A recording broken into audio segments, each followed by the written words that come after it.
ladies and gentlemen, boys and girls, welcome back to the Train Effective podcast, episode 4. Episode 4 already. It's been an amazing journey so far, and it's only getting beginning. Yeah, show them. Okay, and we have once again the legend with us, Nick Humph. Nick, how are you, bro? Man, I just came back from the London Train Effective camp. We had 40 something players there. It was amazing.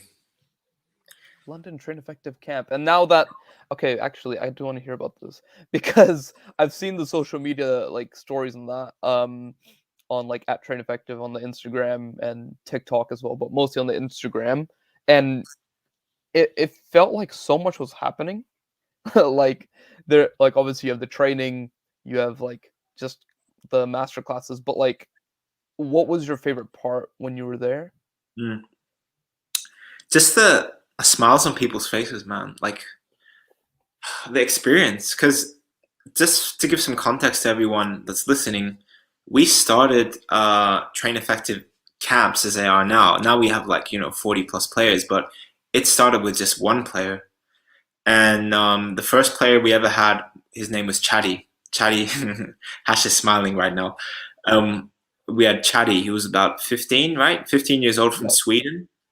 Um, and Chatty had found us on YouTube and said he wanted to come over and do a camp or just come and train at the house, the Train Effective house. And 15-year-old Chatty rocked up, and that was our first guest. He trained every single day with John Moses, Coach John Moses, who we seem to reference in every podcast somehow. And yeah, he had a great time, amazing time. And then over the years, all these players came, 1, 2, 3, 4 players at a time. And now we have a 3-week camp in London with a hotel, food, coaching from some great English coaches, at a proper stadium, a non-league stadium in England, Hemel Hempstead FC, it's a Conference South team. Latest kits, basically the experience that we dreamed of is there now. So that's what's amazing to see, that people can really experience that now, which you've seen on the Instagram stories, the TikToks and stuff. So yeah, man, just amazing. Yeah, and I saw I felt kind of bad because I saw like you said the latest kits, and I've seen the black hoodies, and I was like, man, I need one of those. I got the red one. Like, but those Instagrams, I loved seeing them because for me, like I saw like I don't know if this makes sense. In my head, it might not, but like 15-year-old versions of me, Mm. 16, 17-year-old versions of me, and just to see everybody like bond and get together, get along really, really well, eating together, everything that you actually see like these professional teams and that do, like just doing that. I don't know, I don't know, it's really nice to me. Like I love that. I just love that environment that you guys have, and it's just it's sick, man. I loved it. And then Yeah. you rocked up, and who else? I think Brandao. Do you know Mm. Brandao? Brandao came along. Brandao. Just Brandao came. So we had a couple of influencers that came to the camp. We had Brandao, Brandao that came. We had Jess Watkins, probably not as well known as Brandao, but she's on TikTok. You can see her, Jess Watkins. She's got a pretty inspirational story with her own football career. So we had those two, and just the coaches, man. Even even one of the it's not just about influence. Like one of the coaches there, I actually only found this out at the camp. Coach Samir at the Train Effective camp. He actually made his debut against Aston Villa. Sorry, he was playing for Aston Villa. He made his debut at 17 years old at Old Trafford for against Manchester United. 17 years old, played against Paul Scholes, and then I think later on he moved to MK Dons, and now he's playing for the Hemel Hempstead first team. But he was one of the coaches at the Train Effective camp, and just even having him there, being able to share his insight and have the players that are able to approach him and just ask questions, that's like the dream come true. It's like, because you go to other camps and the coaches are not very approachable. Maybe they're only there I don't know, they're just talking amongst themselves, the coaches. What we try and do is like sit the coaches with the players. The players can ask the coaches whatever they want, um, and things like that. So to have that two-way relationship, also with the influencers, man, that's what it's all about. Like it's just fun. So Yeah. much.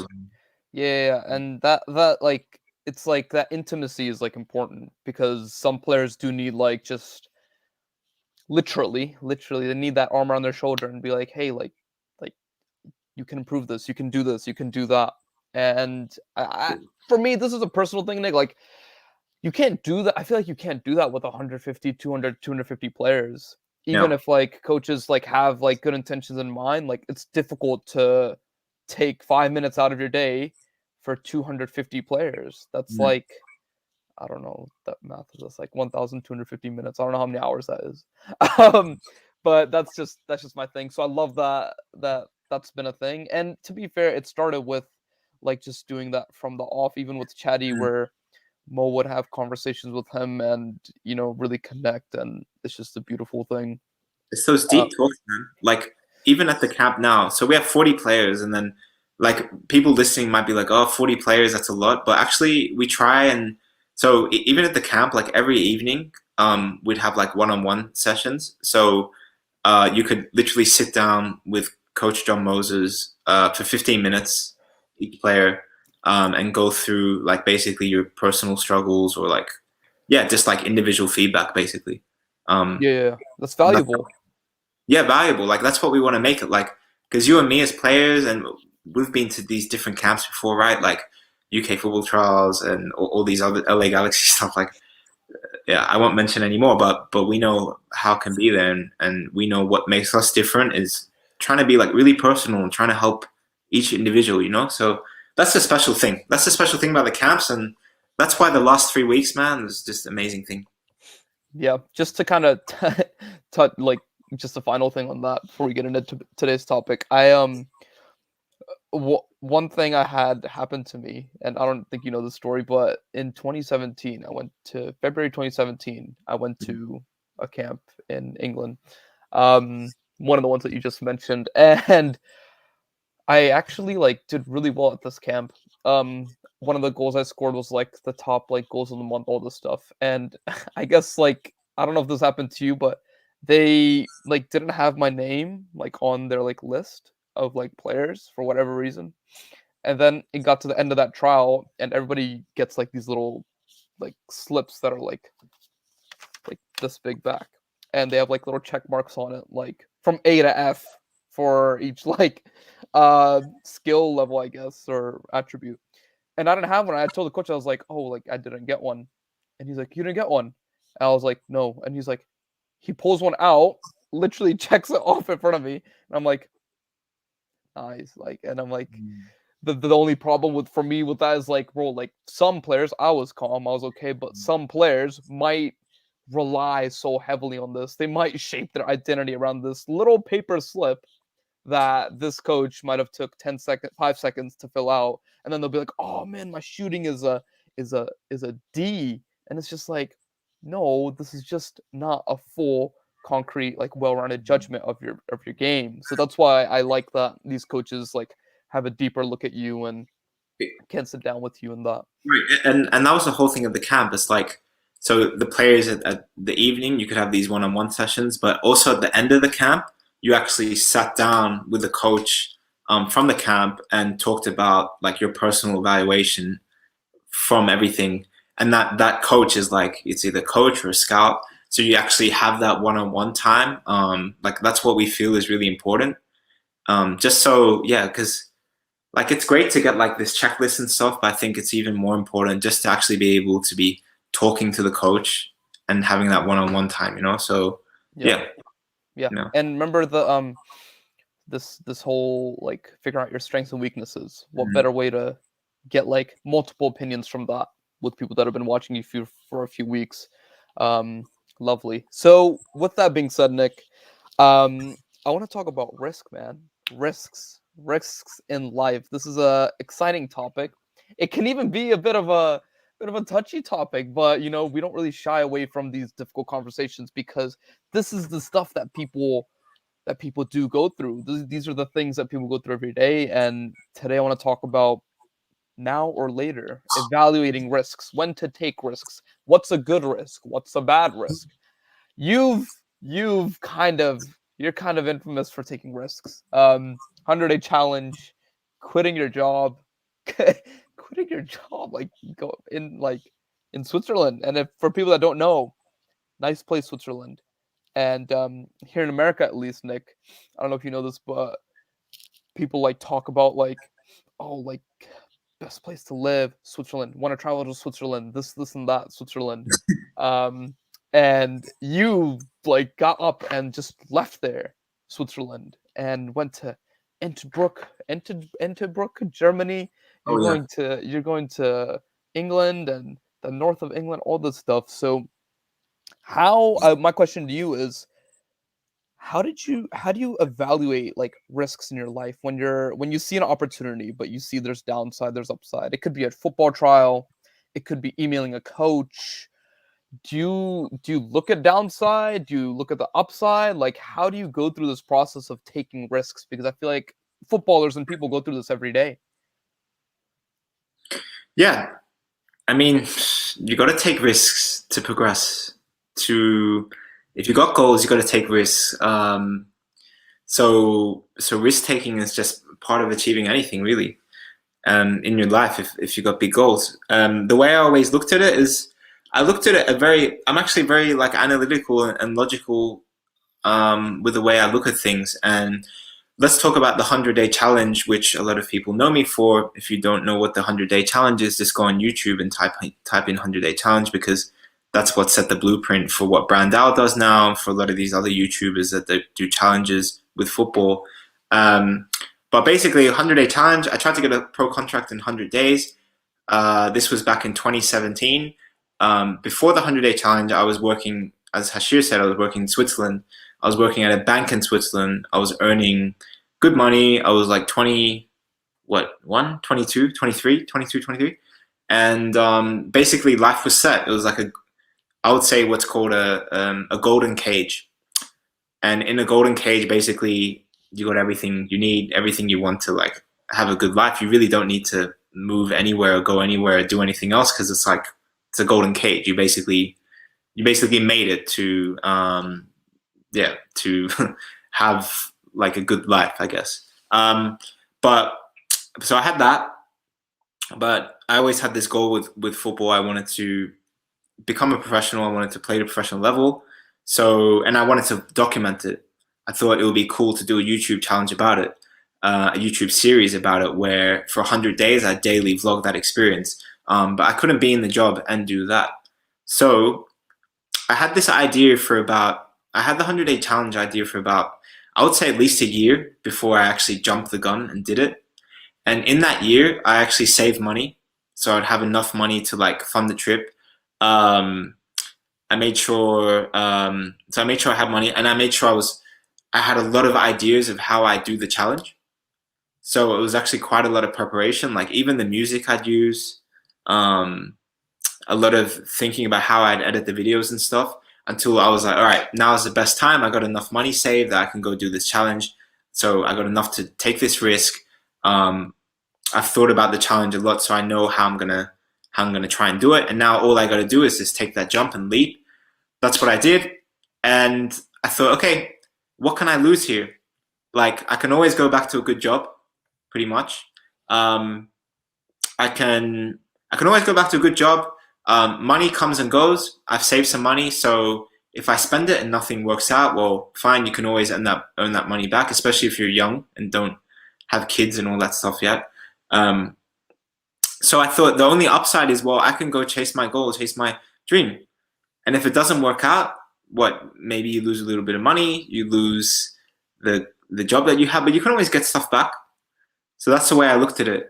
I said, there's only upside here. And if I do the 100-day challenge and it's a big flop, no one watches it, and I don't get anywhere with it, that's fine. At least I never have that regret in the back of my mind. And at least I tried to progress myself. I tried to aim for some goal that I was thinking about for a while. And so that's how I looked at the risk of taking the 100-day challenge. And the first 30 days of that 100-day challenge, when I was doing the challenge and I was uploading, there was only like a couple of hundred people that watch it, man. Maybe it wasn't really that much. And it wasn't until day, what, like 50, 40, 50, 50-ish, that like of consistent uploading that people actually started really watching it. And then I think the first like kind of viral video hit, I don't know, 10,000, 20,000 views, and then it kind of snowballed there. So on the YouTube side, on the social media side, people started watching it, and that was great for me. But also on the football side, I progressed a lot and got a lot better in those days. So it was only upside, man. I love that. I Yeah. love that. And the thing is, like, you and this is what I love. You didn't blindly take like these risks. You know, you actually did look at it like, what is upside? What is the downside? Can I actually do this? Like, do I have the to quote a meme? Do I have the facilities for this? Yeah, you know how to Um, do it.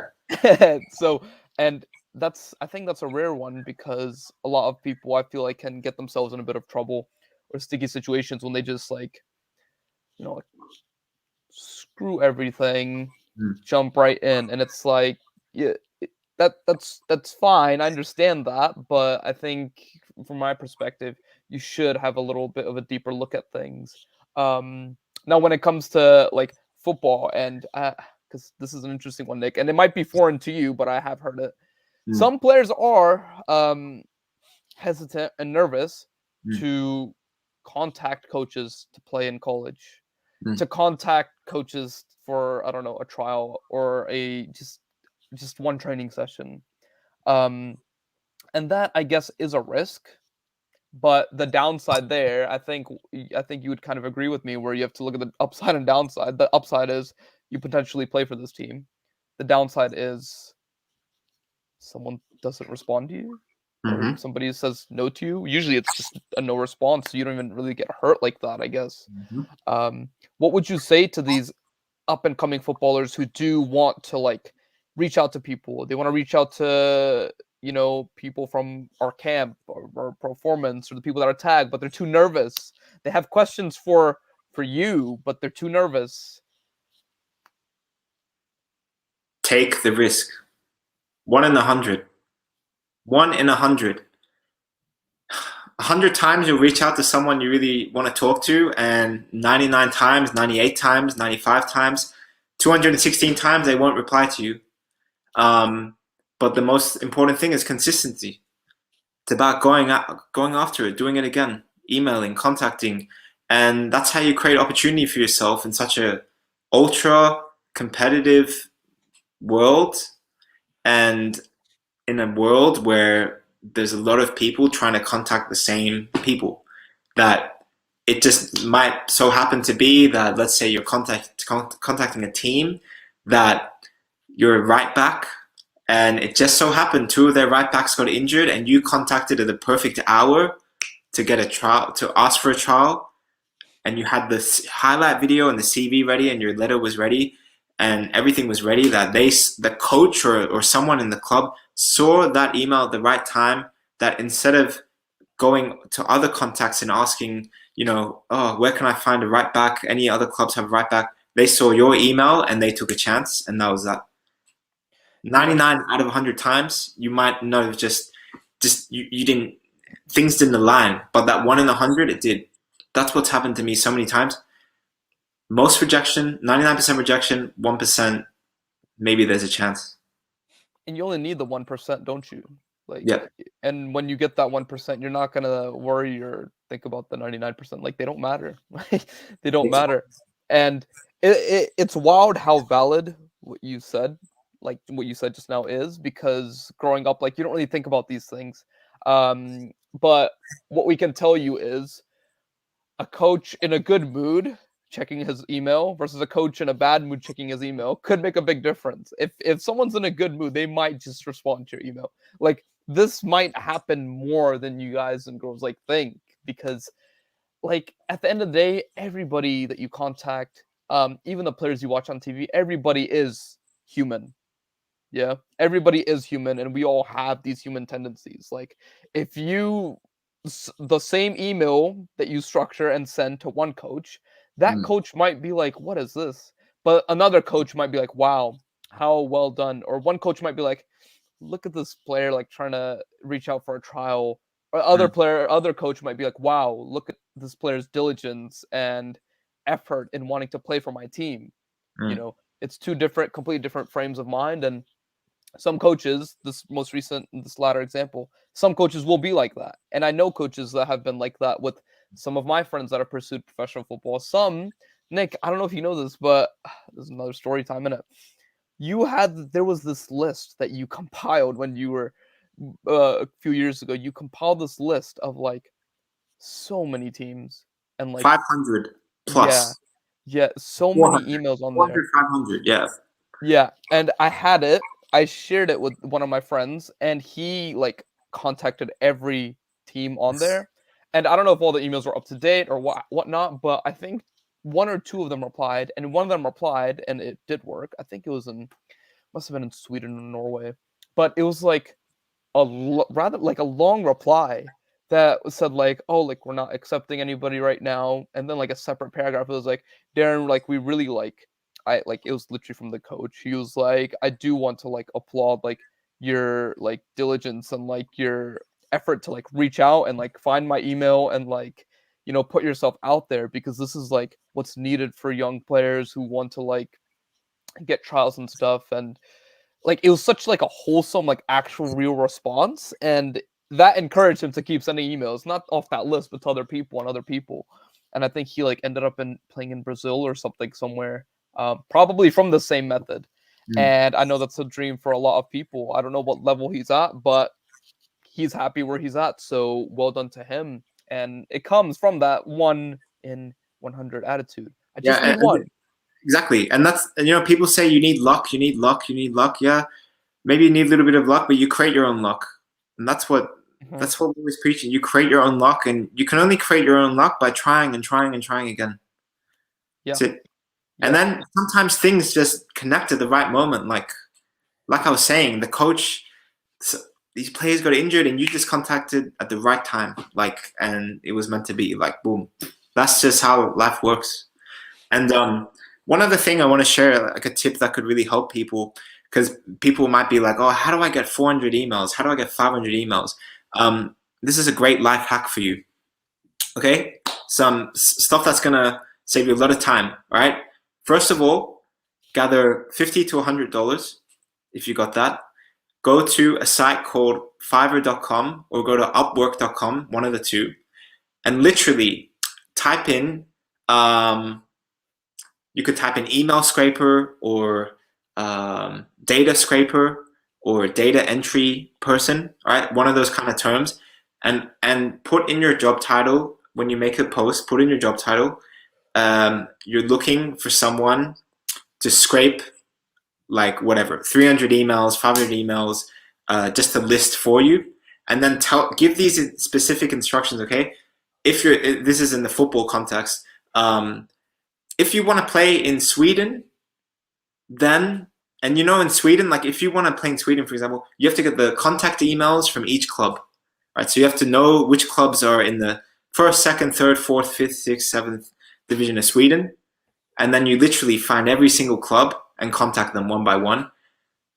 To get the emails is the hardest thing, probably. So you just want to give that task to someone and then them getting the emails for you. And that's how I got those 400, 500. I only learned this after doing it the hard way myself and spending like dozens of hours getting the emails myself. I later learned that actually I could like give someone a bit of money if you have money and just like get the emails together. There's people out there that can do it very cheaply that are like in India or like some other lower wage country, and they'll like actually do it. So that's a tip for you guys if you want to get the emails quicker. But first, get the emails yourself. Like figure out how to do it in the clubs. You go to the contact details in the website. Usually in the footer of a website, you can find contact details, staff details. Literally get the email, and then once you do it a few times, you'll see okay, this is how you do it. Give those same instructions to someone. Um, to like a data scraper, and they're like, yeah. So there's a tip for you guys if you want to get 500 emails quickly and out of those 500, maybe three will respond. But So hey, I told you. I actually didn't even know that. That's really really smart. Um, and damn, that's so genius This because is for instantly efficiency tips, man. Man. go on. Anyway, No, no, no, no, no, no, no, no, no. Go on, go on. I mean, and guys, like, this can really work. Like, when I got a trial in Holland for the second division club FC Volendam, professional outfit. Um, it's not easy, not necessarily easy to get trials in Holland, let alone anywhere. But in Holland, I remember I was going on LinkedIn, and I was just moving to Amsterdam actually at the time. This is like 8, 9 years ago. I was just moving to Amsterdam in Holland, and I got a list of like literally like 100 teams in Holland, and I went on LinkedIn, tried to find the scouts and coaches for each team, and I contacted them one by one, one by one, one by one. And one of the scouts for FC Volendam, I contacted.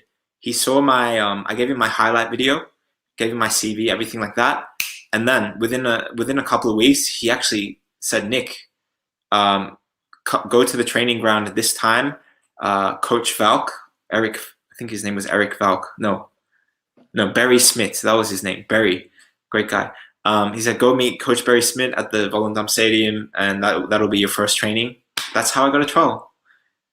That trial went from 1 day to then a week, and then a week to 6 weeks, and then yeah. Eventually, in the end, I just wasn't. I wasn't. They needed like a first team player. I was more reserve level. So, Yeah, no, and that but create your own luck. I always see that picture. Sorry, Nick. I always see that picture of you standing in that the stadium. Actually, their stadium. That's the At stadium. That's Volendam. where they trained as well. Yeah. Yeah, and I was like, like on the Nick Humph blog post, it would be like you detail these things and be like, Mm-hmm. oh, like he just really did this, and it'd be like so shocking to me. But when you break it down, um, it's pretty simple, but it doesn't mean it's easy. You know, it's simple, but No, it's not easy. it's not. Yeah, because I can say loads of stories like this, where just kind of you create your own luck.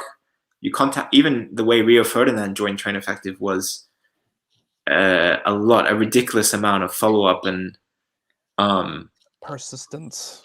persistence for sure. But yeah, just guys in life, you create your own luck, and it's 99% rejection, 1% something happens. So as long as you have that mental math in your mind, it's just really easy to get through all the rejections and no replies and cold email, like no one replying to you. It's just that 1%, and that's how everything changes. So, but there's a little difficult Yeah. thing here though, and this Yeah. is where it might get a little bit tricky, Nick, for everybody listening, and maybe even for you right now. So you just need one, but how do you keep going when you just like constantly getting no, no, no, no? So Like how when that happened to you? Because I know you must have went through that. Um, and people who like I don't know tried out for higher level teams or reaching out to clubs who just get no, no, no. How do you keep getting essentially keep getting back up when you're getting knocked down? so first of all, like you have to be somewhat. So you can't be completely delusional in that you've never kicked a ball in your life, or maybe you've only played football for a year and now suddenly you think you can be professional. Like just to give people context, before the 100-day challenge, before that trial with that time I had with FC Volendam, I've been playing football for what, at least 10 plus years.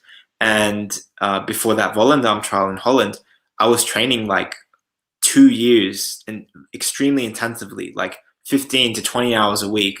um, I'd gone on many like different trials that same summer before I had that chance with Volendam. Like I was prepared. I spent at least 2 years preparing, like extremely intensively.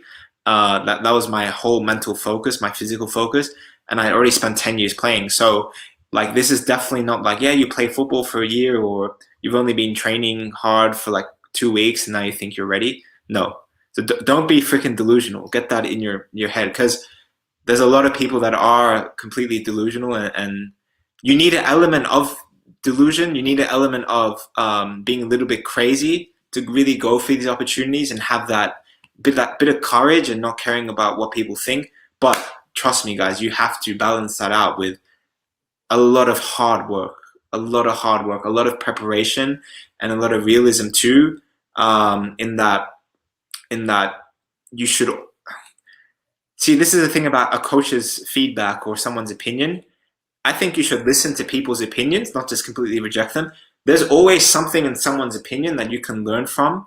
And if the opinion from, let's say you go to 10 tryouts, and in those 10 tryouts, each coach is saying the same thing about you. Like, your first touch is not good enough, or your shooting is just, it's always inaccurate.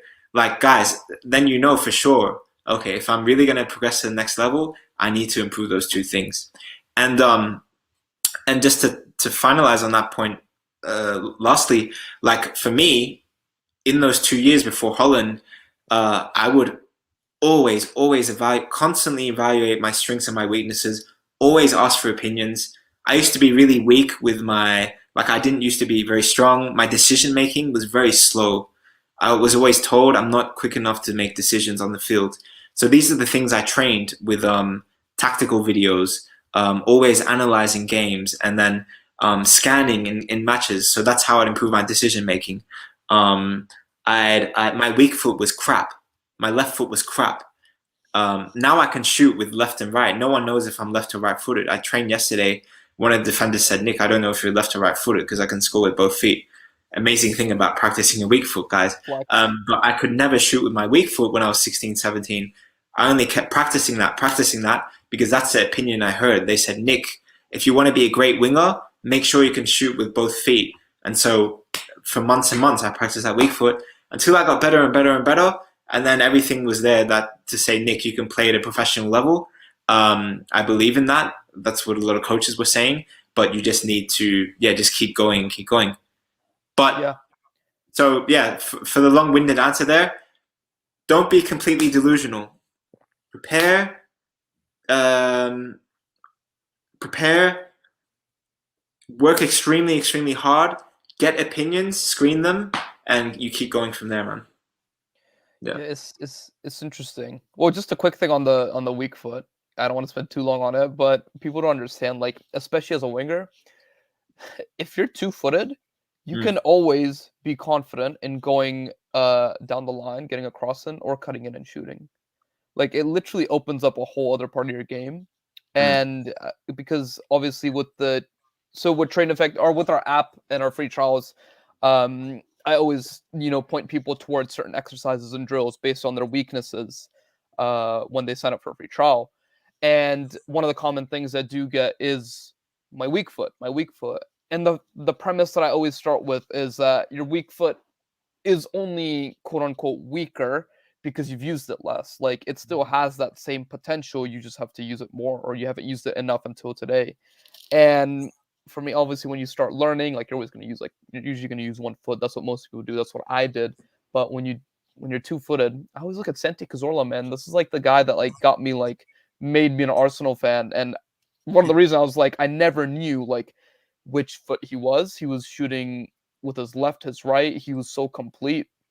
He wasn't fast, he wasn't strong, but he was so, like, just skilled.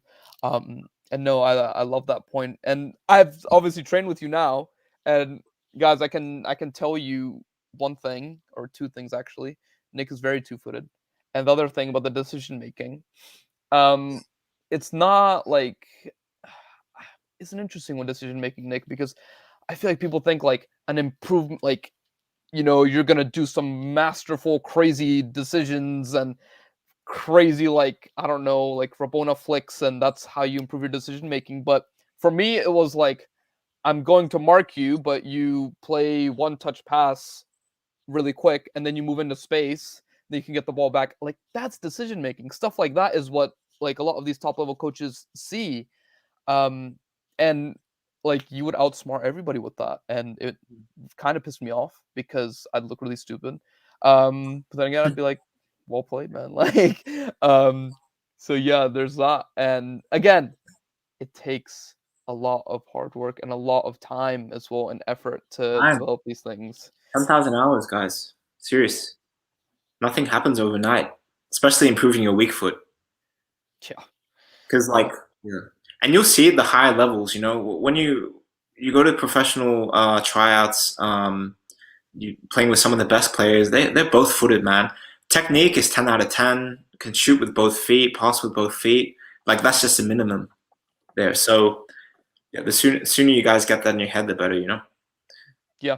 And a quick one, like, do you think putting in that work? This is an interesting one. I'm big on the mind, guys. Like, I love talking about the brain. Do you think do you think the fact that you had been training for so long, that you had been putting in all this work, does that make taking risks easier for you? As I said, with being delusional, like, look, if you, so let's talk about the 100-day challenge. Yeah, I spent probably a year thinking, planning, preparing, having the financial means to go pursue that 100-day challenge. So I was prepared, training as well.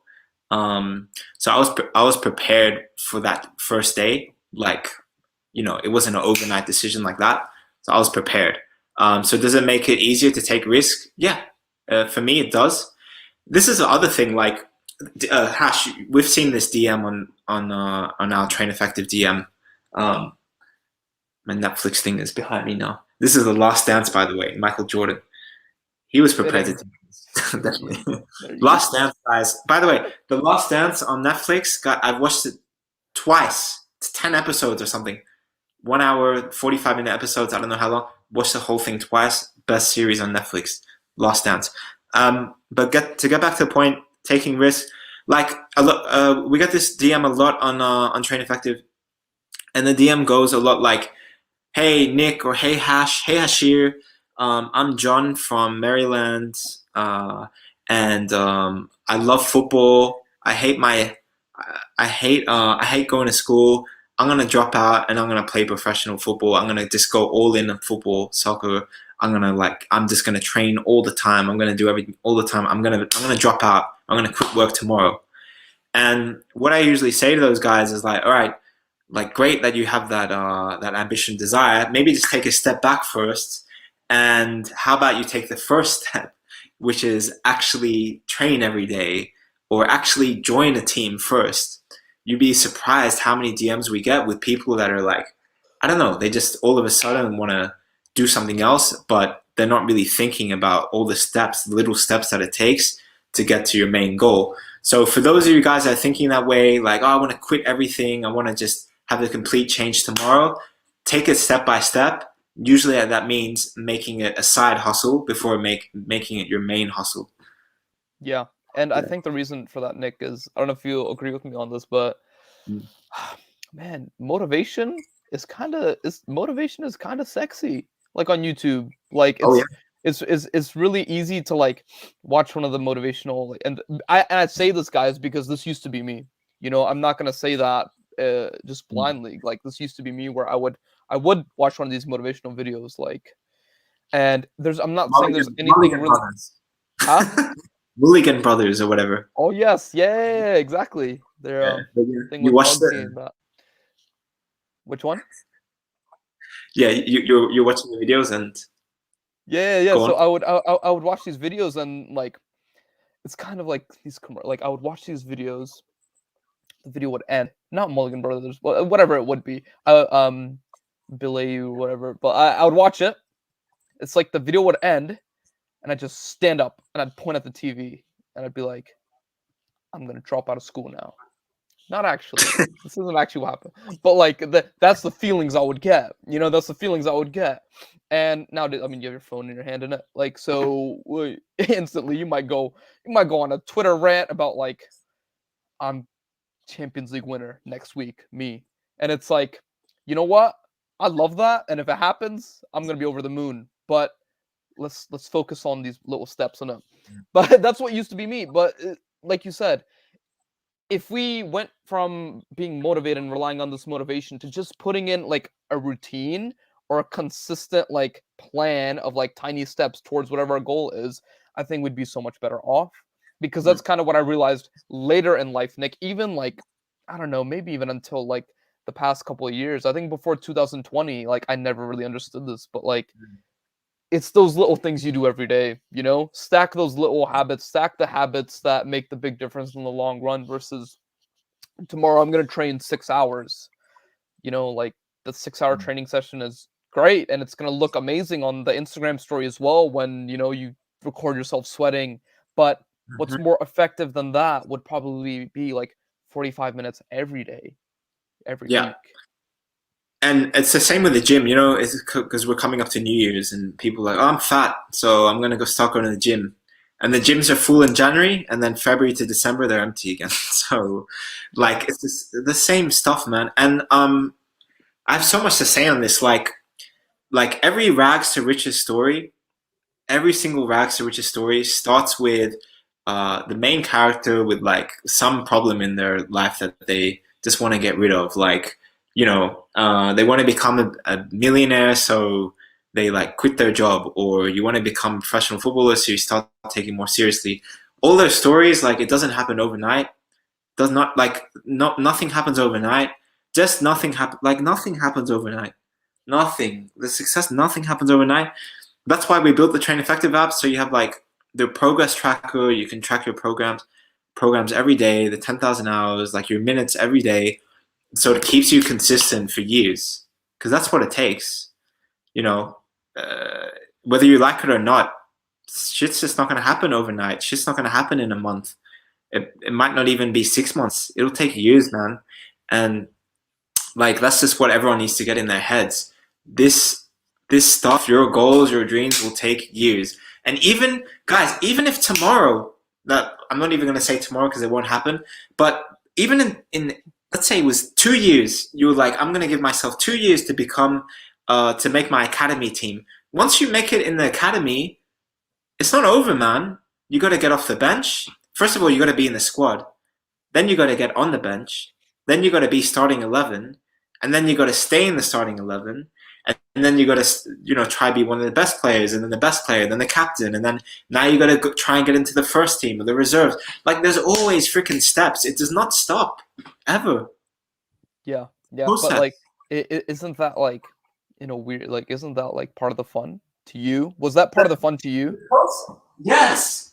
Let me turn off this Netflix thing. I was trying to make a nice like backdrop, but it Yeah. backfired. Yeah, yeah, and that's the fun, man. Like even with Train Effective right now, just me sharing the story with you guys with the camps, how we started from one person and now it's 40. And now next summer, in June, July, August 2022, we have like 100 or 200 or even more, I think, that we're planning to have. Um, like even that's been like a 5, 6 year process. So just loving every single day, and loving the process and just like man, I love every day, love every day, love working on Train Effective. I love playing. After this, I got my workout. I got my resistance. Doing like a core workout with resistance bands. I'm looking forward to that. I'm pumped. I just love the process every day. And if you love the process, guys, man, you've won already. You've won Yeah. already. And like I used to, you know, I used to man, this is a good conversation. I used to really hear like our guy Gary Vee talk about like the game, like loving the game, like like bro, like the for me that's like the game of like life. Like I don't really look at like the shiny thing as like the end goal, you know? Like that process with the small wins along the way where it's just you and you're like, yes, like bruv, that is so like it's so rich. Mm, It's so satisfying. You could equate it to somebody who loves going to school, loves getting a degree, right? Not me, but some people absolutely love like their like thing is like a master's degree or a bachelor's degree. Every like quiz or test they pass that they studied hard for, they're just gonna like maybe cry tears of joy.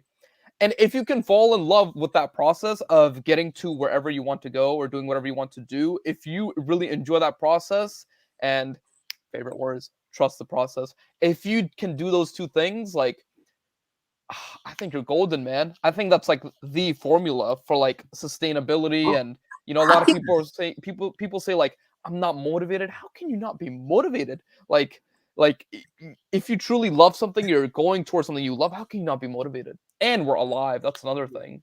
Instagram messes us up, man. Instagram is like you go on Ronaldo's Instagram and you're like, dude, look at everything he has, everything he's achieved. Look at him playing in front of 80,000 fans at 70,000 fans at Old Trafford. Like, look, that's where I want to be today. It doesn't happen like that. It's like it's gotta love it, man. Love the process and don't expect getting that psychology of like not even expecting anything. Like getting the Mm, psychology and in your head of that I love every single day so much. I love every single day so much that actually if we did reach that goal, maybe I wouldn't be as happy. Because when we do reach that goal, let's say now you're playing for Man United, well, now you got all this like you're in the public eye, you can't leave your house, you got all this money, people want money from you, more money, more problems. Shout out Biggie.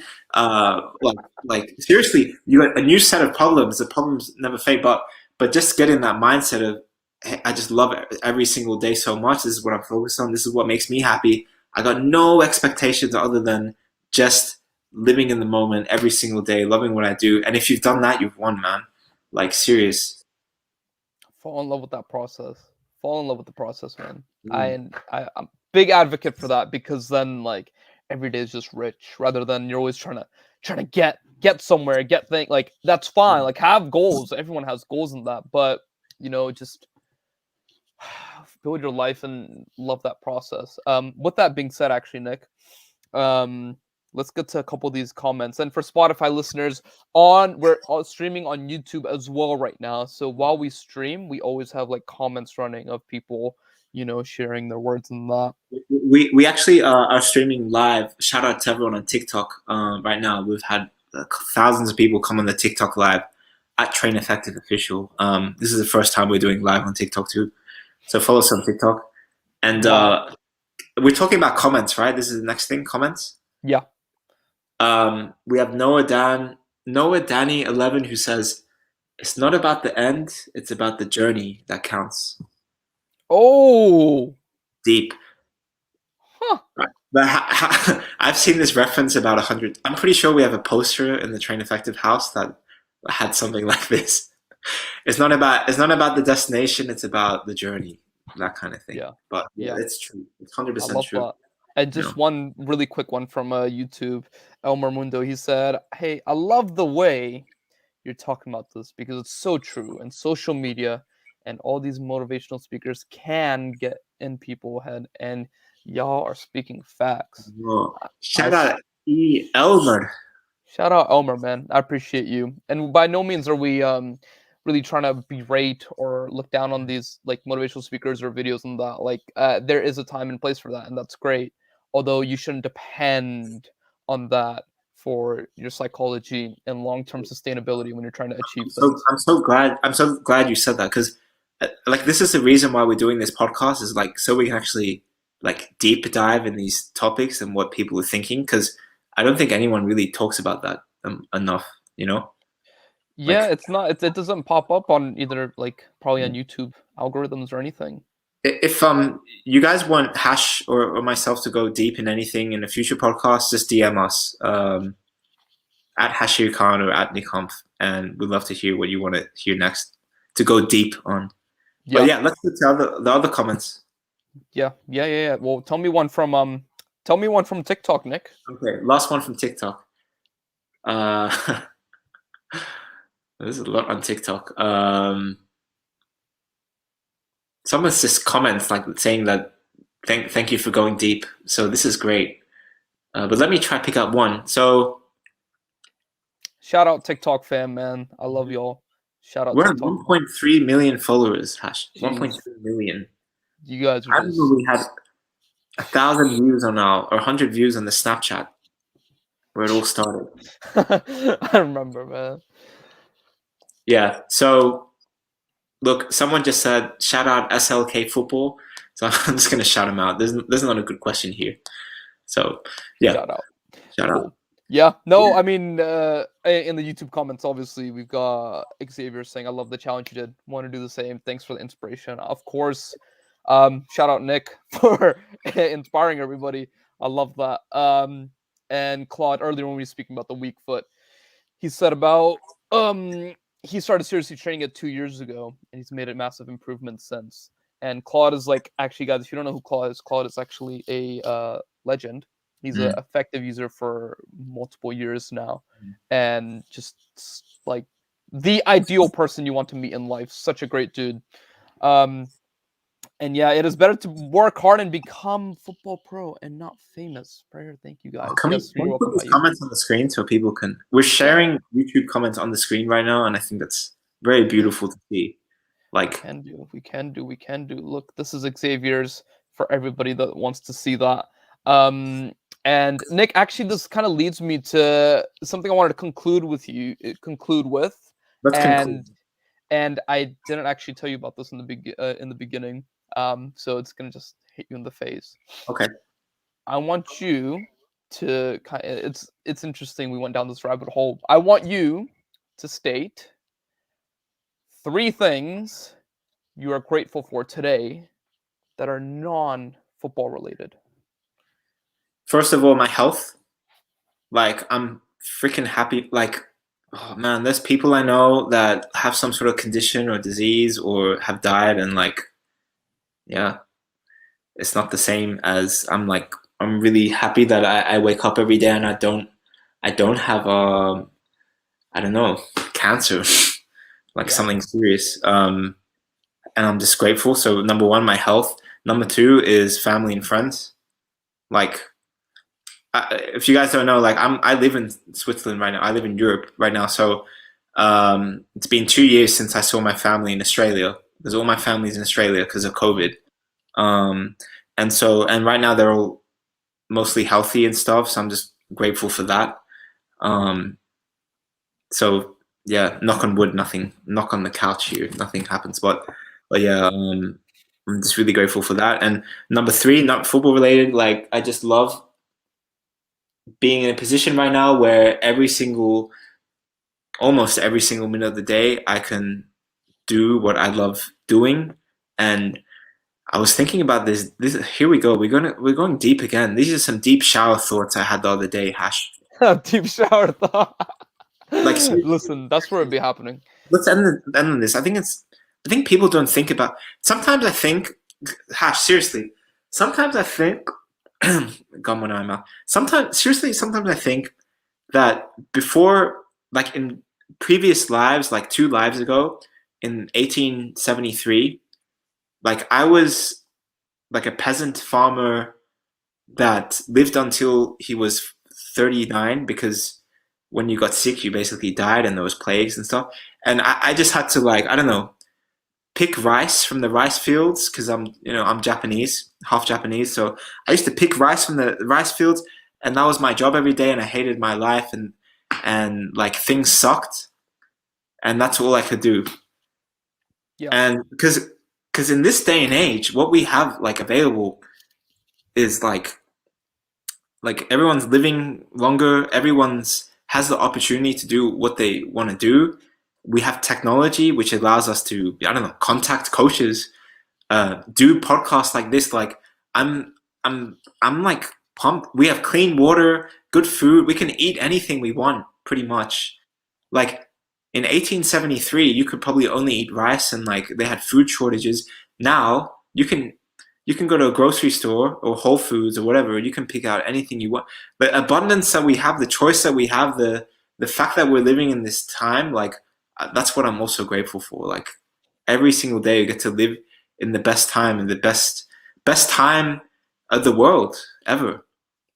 Yeah. And it's interesting you say that with the abundance thing because I've had this thought like the past few years where it's like and like this is gonna be very it's gonna sound very like vanilla, but you can like literally nowadays, many people, um, you can do anything. Like Yes. I thought about it the other day, and I've thought about it in the past as well. It's like Like if I wanted, I can wake up, get in my car, and drive to the middle of America for whatever reason. You have a Like, car hash. yeah, and like, bro, they had wagons and horses. Like we have cars, public transport, even like it's it's mental. So that's why But people you would have do had wooden shoes. You wouldn't even make it a kilometer because your feet would hurt. You go exactly. barefoot, and Yeah, then someone would shoot you because you like cross county lines, and then like you went in the bad, someone, and you got put as a slave. Like the real stuff, man. Anyway, yeah, like yeah. No, it's real. It's true. It's true. And people call me like really like positive, optimistic, and it's like what? Like yeah, like look around you, like yeah. light, boat. Like it's anyway. It's crazy. But It's I crazy. think I think I think people just like by people listening to this, hopefully, like they can just grab that little bit of like perspective Yeah. because they're not seeing the light outside; they're seeing the light from their phone, and their phone says what the world is. The media, Instagram, this is what the world is. Oh, COVID. Oh, like life is hard or whatever. But really, if you just put it all down, you look at the world, you look outside, and look what's really around you, bro. Listen, that we're just gonna end it on that. That was people aren't seeing the light outside. They're seeing the light on their phone that tells them how the world is. Oh Let's God. end it at that. We'll end it with that. Actually, I gotta. Everybody, It's 10 o'clock. I gotta start working out. yes, wonderful. Everybody, we appreciate you all, TikTok people, TikTok fam, all 1.3 million of you, mad, all the YouTube commenters and viewers that we've had over the last hour or so, and Spotify listeners, of course, we value all of you. Thank you so much for tuning in. As always, if you have questions, suggestions, feedback, or just need a chat, if you just need somebody to talk to, if you're going through something, never hesitate to DM myself or Nick. Nick is at Nick Humph, NickHumph. I'm at Hashir Khan, HASHIRCAN on Instagram. And until next time, until next week, we will be in touch and we'll see you all then. Thank you all for listening. Stay flexible.